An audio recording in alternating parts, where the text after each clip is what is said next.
Oke, kali ini kita akan membahas soal-soal persiapan UAS atau penilaian akhir semester. Di sini kita membahas soal tentang listrik dinamis. Ada beberapa soal yang nanti akan Bapak tampilkan tentang listrik dinamis ya. Jadi rangkaian baik itu seri dan paralel, begitu juga hubungannya dengan hukum Kirchhoff, baik hukum 1 ataupun hukum 2. Ada beberapa soal nanti kita bahas di sini. Tapi khusus listrik dinamis saja ya. Nah, listrik dinamis ini kan materi awal di kelas 12. Oke, langsung saja kita bahas yang soal pertama. Pertanyaannya adalah arus yang mengalir pada ini arus total.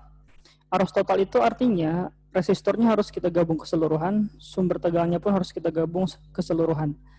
Sesuai peraturan seri paralel ataupun peraturan hukum Kirchhoff 2. Hukum 2 Kirchhoff. Nah, seperti ini bisa kita pakai seri paralel saja. Misalnya resistornya dulu kita kerjakan ya. Berarti kan yang ini seri, dua macam ini seri. Ya kan kalau seri itu resistornya dijumlah, sehingga resistor serinya adalah 6 ditambah 6, 12 ohm. Nah, 12 ini paralel dengan yang ini, R2. Artinya pertama kan tadi resistor 3 dan 4 kita serikan, karena mereka memang seri, tidak ada cabang antara mereka. Lalu kita paralelkan dengan resistor 2. Nah, sehingga kalau kita paralelkan, resistornya menjadi seperti ini. Ini kebetulan resistornya ada dua macam yang diparalelkan dan nilainya sama. Sehingga resistor paralelnya langsung aja kita bagi 2. Caranya sih sebenarnya 1/RP sama dengan, ya kan 1/RP sama dengan 1/12 ditambah 1/12 kan gitu. Peraturan seri. Tapi kalau dua buah aja yang seri dan nilainya sama, langsung kita bagi 2 nilainya, sehingga kan nilai resistornya menjadi 6. Gabungan dari R2 dan R gabungan 3, 4. Kalau kita gambarkan kembali, maka akan menjadi seperti ini gambarnya. Nah,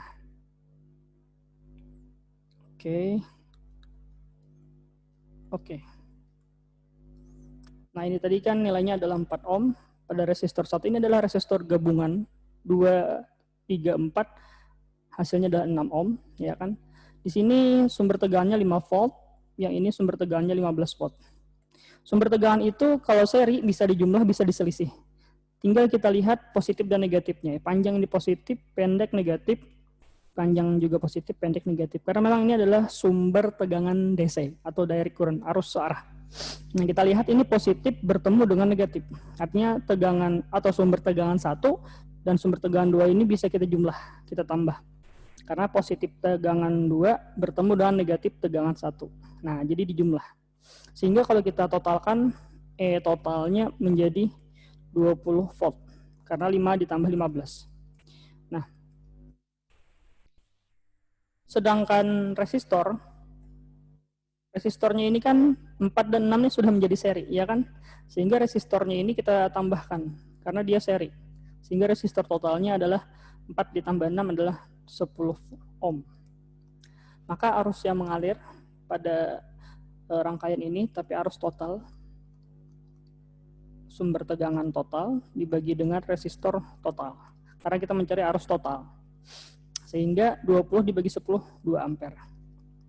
Maka jawabannya adalah A, 2 ampere. Gampang ya? Oke, kita lanjut soal berikutnya. Nah, sama ya.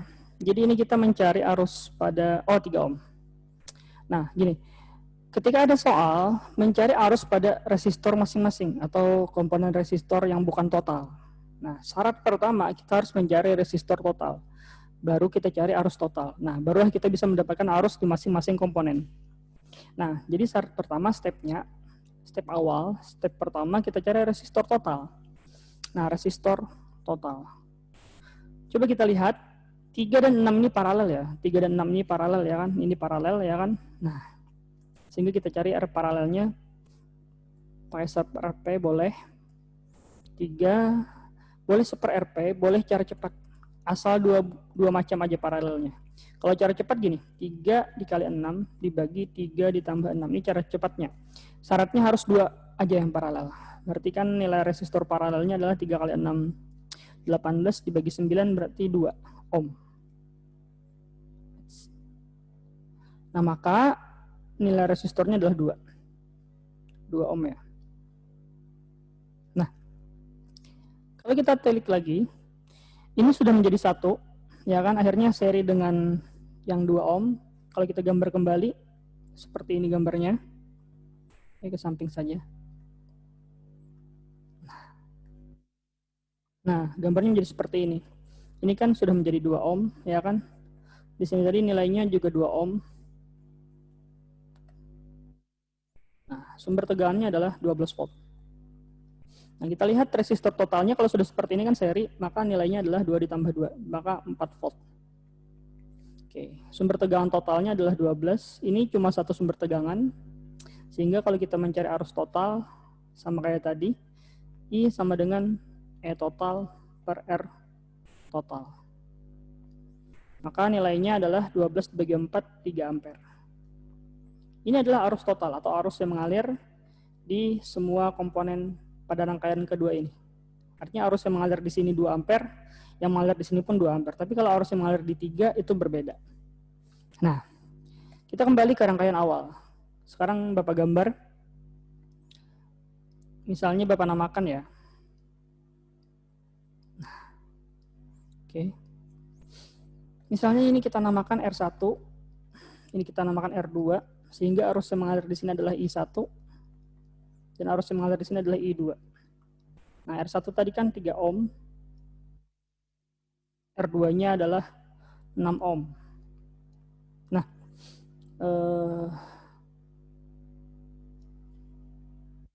di sini mengalir arus total dengan nilai adalah 3 ampere, ya kan? Arus totalnya 3 ampere. Nah, ketika di cabang sini, arus total tadi dibagi. Sebagian ke R1, sebagian ke R2, tapi pembagiannya tidak sama. Kenapa? Karena memang nilai resistor mereka berbeda. Seandainya nilai resistor mereka sama, maka pembagiannya akan sama. Maka 1,5 ampere dan 1,5 ampere. Kalau resistor mereka sama. Tapi ketika resistornya berbeda, arusnya pun berbeda. Resistor yang nilainya lebih kecil mendapatkan arus lebih besar. Resistor yang nilainya lebih besar mendapatkan arus yang lebih kecil. Karena memang arus dan resistor itu berbanding terbalik. Cara mencarinya seperti ini. Kalau kita mencari arus pada resistor 1, caranya adalah R2 dibagi dengan R1 ditambah R2 dikali arus total yang mengalir di cabang. Kalau kita mencari arus 2, artinya arus yang mengalir dari resistor 2, maka di sini R-nya R1. Dia berbalik. Per-nya sama ya, R1 ditambah R2 atau R total. R total dari rangkaian yang di atas ini. Nah, pangkalnya pun sama, I total. Kita mencari arus pada resistor 1 atau pada 3 ohm. Berarti yang kita pakai ini ya. Nah, maka nilainya adalah, kalau kita masukkan nilainya, R2-nya adalah 6, dibagi dengan 3 tambah 6 adalah 9, dikali arus totalnya adalah 3. Maka nilainya adalah 18 dibagi 9, 2 ampere ya. 2 ampere. Tapi kalau kita mencari yang ini, berarti 3 ya kan, per 3 tambah 6 adalah 9, dikali arus totalnya adalah 3. Maka 1 ampere. Coba kita lihat. Arus yang mengalir di resistor 3 ohm adalah 2 ampere. Arus yang mengalir di resistor 6 ohm adalah 1 ampere. Sesuai kan? Mereka berbanding terbalik. Resistornya kecil, maka arus yang didapat adalah besar. Resistornya besar, maka arus yang didapat adalah kecil. Tapi kalau kita jumlahkan arusnya, 1 tambah 2 adalah 3 ampere, sesuai arus total. Itulah berlaku hukum 1 Kirchhoff di sini. Arus masuk adalah arus total sama dengan arus yang keluar. Arus yang keluar adalah I1 dan I2. Maka jawabannya adalah 2 ampere. Gampang ya? Kita lanjut nomor selanjutnya. Oke, ini dia mencari arus total, ya kan? Ini rangkaiannya seri ya. Rangkaian seri itu arusnya sama. Artinya arus yang mengalir di R1, di R2, di E1 dan E2 itu nilainya adalah sama. Karena dia rangkaian seri. Kalau paralel tegangannya yang sama. Gampang aja ya. Kita cari R total. R total, coba kita lihat karena dia rangkaian seri, kita jumlahkan saja. Maka R1 ditambah R2, ya kan, ditambah lagi R kecil. Nah, itu kan ada R kecil. Walaupun itu letaknya di sumber tegangan. Ini adalah resistor apa ya istilahnya? Dia berdiri sendiri. Resistor berdiri sendiri. Kalau yang ini adalah hambatan dalam sumber. Jadi di sumber tegangan ada hambatan dalam namanya R kecil. Biasanya simbolnya R kecil. Oke, kita jumlahkan R1 nilainya adalah 2,5. R2 nilainya adalah 6. R kecilnya adalah 0,5. Maka resistor total keseluruhan adalah 9 ohm. Nah, sekarang kita lihat sumber tegangannya. Sumber tegangannya, kita lihat antara E1 dan E2 ini tidak bisa kita jumlah karena kan dia negatif ketemu negatif, ya kan. Nah, ini kan E2, ini kan E1. Kita lihat ini kan pendek ketemu pendek. Nah, ya kan tidak bisa dijumlah. Yang bisa dijumlah itu pendek ketemu panjang. Nah, ini sebenarnya peraturan hukum 2 Kirchhoff, tapi lebih mudah seperti ini memahaminya. Ketika pendek ketemu pendek atau panjang ketemu panjang itu tidak bisa dijumlah, melainkan harus diselisihkan. Tapi ketika pendek ketemu panjang itu bisa dijumlah. Nah, kita lihat E1 nilainya adalah 4 volt, E2 nilainya adalah 22 volt, maka kita harus selisihkan. Tadi ingat ya alasannya karena dia memang pendek ketemu pendek ini, tidak bisa dijumlah. Maka selisih dari 4 dan 22 volt nilainya adalah 18 volt. Nah, sudah terlihat. Maka arusnya yang mengalir di rangkaian itu adalah E total dibagi dengan resistor total. 18 dibagi 9, 2 ampere. Nah, itulah jawabannya. Kita lanjut ke soal berikutnya. Ini adalah apa ya? Hukum Kirchhoff 2. Nah, sudah mulai ke hukum Kirchhoff. Kita perbesar kanvasnya dulu.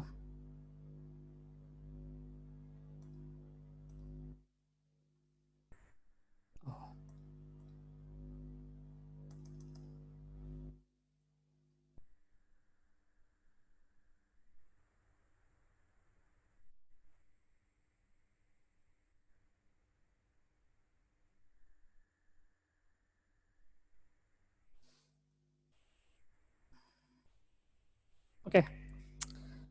Nah, ini adalah hukum Kirchhoff.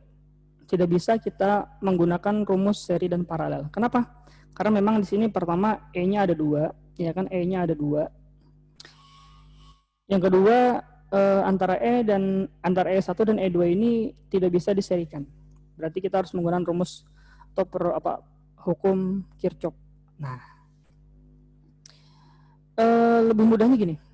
Misalnya gini ya, kalau Bapak itu prinsipnya seperti ini. Kita bisa menggunakan prinsip tanpa harus menggunakan loop pakai cara cepat. Cuman prinsipnya penamaannya harus sama.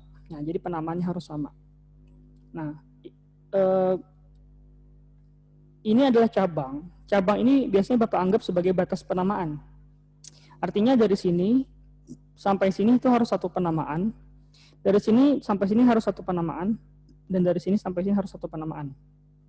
Nah, gitu. Nah, jadi kita tidak perlu menggunakan peraturan hukum Kirchhoff dan loop. Kita bisa menggunakan cara cepat. Nah, karena ini E2, artinya dari sini adalah daerah 2, maka di sini kita ganti namanya ya menjadi R3, daerah 3. Nah, kita hapus dulu. Boleh sih, tengah ini daerah 2, dalamnya daerah 3, boleh, terserah. Luar yang bagian kanannya daerah 3, terserah. Yang penting penamaannya harus beda. Kita ganti ya menjadi R.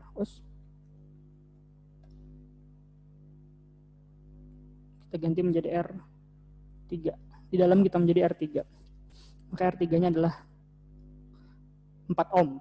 Nah, coba kita lihat kembali. Ini E1 nilainya adalah 12 volt. R1 nilainya adalah 2 ohm. Nah, di bagian dalam sini adalah bagian daerah 3. R3-nya adalah 4 ohm, tapi E3-nya bernilai 0. Karena di daerah 3 tidak ada sumber tegangannya. Nah, di daerah sini adalah daerah 2, E2-nya bernilai, mana E2-nya? 6 volt, tapi R2-nya dia tidak ada, 0. Nah, arus yang di R1, artinya arus yang di sini, atau kita namakan I1, karena memang di sini satu penamaan, ya kan? Di sini misalnya adalah R1, di sini adalah E1, maka arus yang mengalir dari cabang sini sampai ke sini itu adalah I1, supaya satu penamaan. Nah, berarti yang kita cari adalah I1. Caranya gini, kalau kita mencari I1, maka yang kita kurang adalah E1. Nah, misalnya kita kurang dulu dengan E2, maka pengalinya adalah R3. Supaya apa? Supaya 1, 2, dan 3. Baru kita tambah lagi, E1 lagi kita kurang. Ini kan sudah dikurang E2, maka dikurang dengan E3 lagi. Ya kan? Nah, dikali R2, supaya 1, 2, 3. Nah, tadi kan E1 dikurang E2, sudah, maka E1 dikurang E3. Nah, kalau kita mencari I2, maka di sini E2, di sini pun E2. Artinya E2 yang kita kurang kalau kita mencari I2. Nah, per R-nya R total. R totalnya seperti ini. R1 dikali R2 ditambah R1 dikali R3. Oke. Ditambah R2 dikali R3. Inilah yang dimaksud dengan R total. Ya kan, 1 kali 2, 1 kali 3, 2 kali 3. Nah, lengkap sudah. Tapi ketika ada, ketika apabila ada yang tidak ada, apa ya? Maksudnya ketika ada nilai komponen yang tidak ada di soal ini, kita anggap 0. Nah, contohnya ini nih. R2-nya yang tidak ada, kita anggap 0, ya kan? E3-nya pun tidak ada, kita anggap 0. Nah, coba kita masukkan nilainya. E1 nilainya adalah 12, ya kan? Dikurang dengan E2. Nilai E2-nya tidak ya, ada ya. E2-nya berapa tadi? 6 volt, ya kan? Dikali dengan R3. R3-nya adalah R3-nya ini 4. Nah, ditambah E1-nya adalah 12. Dikurang E3. E3-nya kan tidak ada. Berarti dia dikurang 0. Nah, jadi kalau nggak ada, ya sudah dikurang 0. Dikali dengan R2. R2-nya kan nggak ada. Berarti dikali 0. Nah, gitu. Per R1-nya 2. Ya kan, dikali R2-nya tidak ada. Berarti dikali 0. R1-nya juga 2. R3-nya 4. Ya kan. Ditambah R2 kali 3. R2-nya nggak ada juga. 0. R3-nya adalah 4. Oke. Jadi gitu. 12 kurang 6, 6 dikali 4 adalah 24, ya kan, ditambah dengan 0, dibagi dengan 2 kali 0, 0, 2 kali 4 adalah 8, 0 kali 4 adalah 0, sehingga hasilnya adalah 24 dibagi 8. Kalau kita lihat, 24 dibagi dengan 8 adalah 3 ampere. Nah, inilah arus yang mengalir di I1, gitu. Gampang ya? Tak perlu pakai hukum Kirchhoff ataupun loop yang seperti ini, tidak perlu. Inilah cara cepatnya. Lebih mudah ya kan? Coba misalnya kita mencari arus di resistor 2. Misalnya kita mencari arus di resistor 2. Caranya sama. Ingat ya, misalnya kita mencari I2, maka yang kita kurang adalah E2. Ya kan, misalnya kita kurang E1 dulu, maka pengalinya adalah R3. Supaya 1, 2, 3. Nah, lagi. E2 lagi kita kurang. Tadi sudah dikurang E1, maka dikurang E3 yang belum, ya kan? Dikali dengan 23, maka di sini 1, R1. Per-nya sama. Ya kan? R1, R2, R1, R3, R2, R3. Oke, yang tidak ada kita anggap 0. E2-nya nilainya adalah 6. E1-nya adalah 12. R3-nya mana? 4. Ya kan? 6 dikurang E3-nya 0. R1-nya adalah 2, ya kan? Nah, per R1, R2. R1 adalah 2, R2-nya adalah 0, ya kan? 2 dikali 0, sama ya. Di situ 2 dikali 4, ditambah 0 kali 4. Sama ya. 6 kurang 12, min 6, dikali 4, min 24, ya kan? Min 24. Ditambah 6 kurang 0 adalah 6, dikali 2 adalah 12. Per 8, ya kan? Oke, kalau kita teruskan. Min 24 tambah 12 berarti min 12 per 8. 12 bagi 8 itu sama dengan berapa ya? Bagi 2 itu 6 per 4. 6 per 4 itu 3 per 2. 6 per 4, ya, bagi 2, 3 per 2. Berarti kan 1,5 ampere. Nah, gitu. Nah, inilah arus yang mengalir di I2. Negatif, Pak? Oh, nggak usah. Negatifnya ini tidak perlu dipakai. Hasilnya tetap 1,5. Coba kalau kita lihat, kalau sudah kita menemukan I1 dan I2, kita lihat ya, arus itu keluar dari positif, masuk ke negatif. Artinya I1 ke sini arahnya, ya kan? Karena keluar dari positif, masuk ke negatif, ya kan? Masuk ke negatif 1. I2 juga ke sini ya kan. Nah, I2 ya kan, nah, keluar dari positif masuk ke negatif ya kan. Nah, ini kan masuk ke negatif, dari sini masuk ke negatif. Coba kita lihat cabang ini.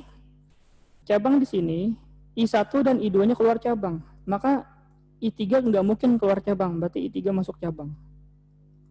Nah, ya kan, I1 keluar cabang ini, I2 juga keluar cabang ini berdasarkan arah bentuk letak sumber tegangan mereka, sehingga I3 nggak mungkin keluar cabang, pasti masuk cabang, karena kan hukum 1 Kirchhoff arus masuk sama dengan arus keluar. Yang masuk cabang sini berarti adalah I3, ya kan, karena yang keluar adalah I1 ditambah I2. Nah, nggak mungkin semuanya keluar atau semuanya masuk, tidak berlaku hukum 1 Kirchhoff. Kalau kita teruskan, I3 nilainya belum ada ya kan. I1 tadi kita dapat 3 ampere, I2 tadi kita dapat 1,5 ampere, maka I3-nya adalah 4,5 ampere. Nah, gampang ya. Ini cara cepat dalam menyelesaikan soal tentang hukum-hukum Kirchhoff, baik itu hukum Kirchhoff 1 dan 2. Karena kan pada rangkaian ini harusnya menggunakan peraturan 2 buah loop. Ya kan, ada loop 1, misalnya ada loop 2, baru kita menggunakan hukum 1 Kirchhoff dan hukum 2 Kirchhoff. Hukum 2 Kirchhoff itu kan yang sigma E ditambah sigma I kali R sama dengan 0. Oke. Ini adalah cara cepatnya. Gampang ya? Oke, berarti sampai di sini dulu ya pembahasan soal persiapan UAS kalian. Semoga bermanfaat. Tonton terus videonya. Nanti kita bahas lagi soal-soal berikutnya. Bapak Ahe, Assalamualaikum warahmatullahi wabarakatuh. Thank you ya.